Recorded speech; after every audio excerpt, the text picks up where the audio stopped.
अगर आपके हर घर तक पहुंचे तो उसे हर घर नल जल योजना से उसको जोड़ा जा सके। ये तमाम चीज़ों का समाधान अभी तक हो जाना चाहिए था। आज अगले 5 साल का विजन क्या है हमारे मुख्यमंत्री जी का? विजन है कि हम हर खेत को हम बिजली पहुंचाएंगे।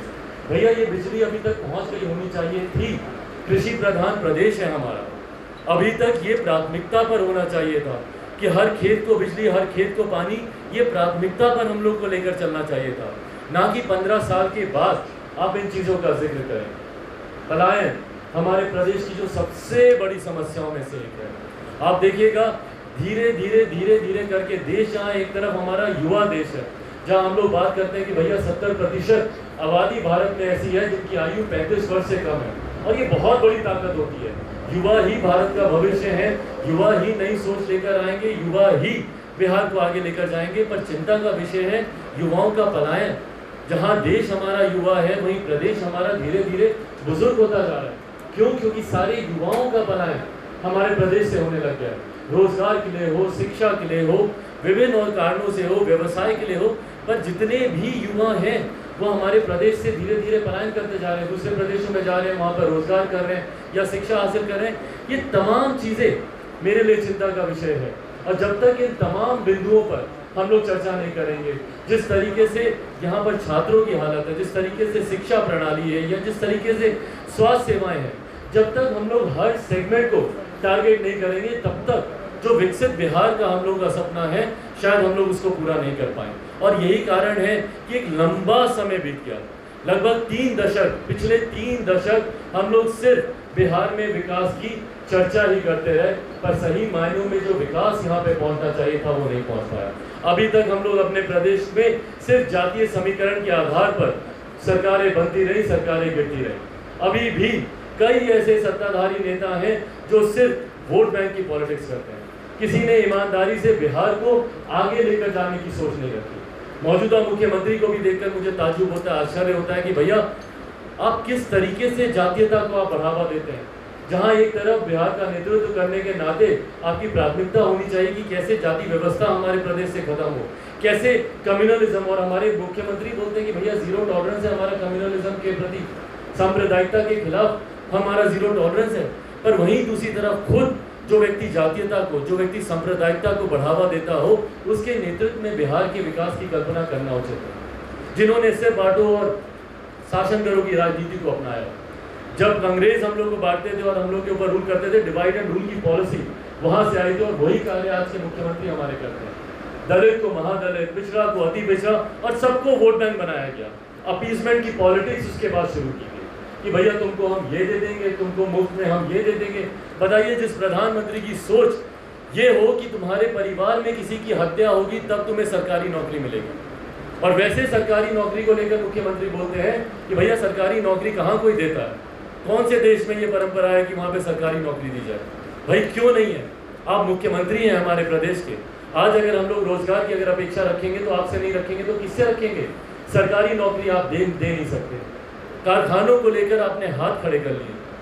जिस तरीके से मुख्यमंत्री ने बोला कि लैंड लॉक्ड है हमारा एरिया, प्रदेश हमारा बिहार, भैया पंजाब भी ऐसे ही लैंड लॉक्ड है, हरियाणा भी है, मध्य प्रदेश भी है, राजस्थान भी है, और आंकड़े आप लोग निकाल कर देखिए, हजारों की संख्या में वहां पर कारखाने खुले हुए हैं। और हमारे यहाँ कारखाने नए खुलना तो बंद, मुख्यमंत्री जी के कार्यकाल में आप देखिएगा कि कितने सैकड़ों जो चल रहे थे कारखाने वो बंद हुए। निरंतर मैंने मुख्यमंत्री से आग्रह किया कि सर सबसे पहले जितनी बंद मिलें पड़ी हैं उसको हम लोग को खुलवाने का काम करना चाहिए। पेपर मिल हो, चीनी मिल हो, कई ऐसे कारखाने, उसमें यंग IT प्रोफेशनल्स की टीम को आप हायर कीजिए और उन प्रोजेक्ट को कैसे फाइनेंशियली वायबल किया जाए उस पर हम लोग को काम करने की जरूरत है। नहीं, मुख्यमंत्री की सोच ही नहीं है उस तरफ से, ना शिक्षा को लेकर, ना रोजगार को लेकर।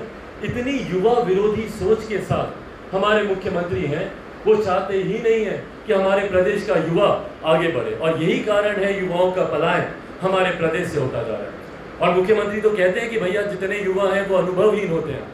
ताजुब होता है मुझे, क्योंकि मुख्यमंत्री जी ने अपनी राजनीतिक शुरुआत भी युवा के तौर पर ही की थी। छात्र आंदोलन से वो निकले थे, जेपी के दौर से वो निकले थे, और उस वक्त उनकी जो राजनीति थी वो छात्र आंदोलन छात्रों युवाओं के लिए ही था। और आज जब दूसरे युवा आगे बढ़ना चाहते हैं, मेरे जैसे युवा जब विकास की सोच लेकर आना चाहते हैं, तो सबसे मजदूरों की हालत हुई हमारे प्रवासी मजदूरों की। किस बदहाल परिस्थिति में हमारे बिहारी साथी अपने प्रदेश आए हैं। सैकड़ों किलोमीटर की यात्रा पैदल कर वो हमारे प्रदेश पहुंचे। आपने उनको गाड़ी तक उपलब्ध नहीं कराई। दुहाई दी आपने कि भैया लॉकडाउन है, दुहाई दी आपने कि यहाँ पर संसाधनों की कमी है। अरे भैया संसाधन की कमी है तो संसाधन बढ़े हमारे प्रदेश का, उसके लिए आपने क्या किया? राजस्व बढ़े, रेवेन्यू बढ़े हमारे प्रदेश का, उसके लिए आपने क्या किया?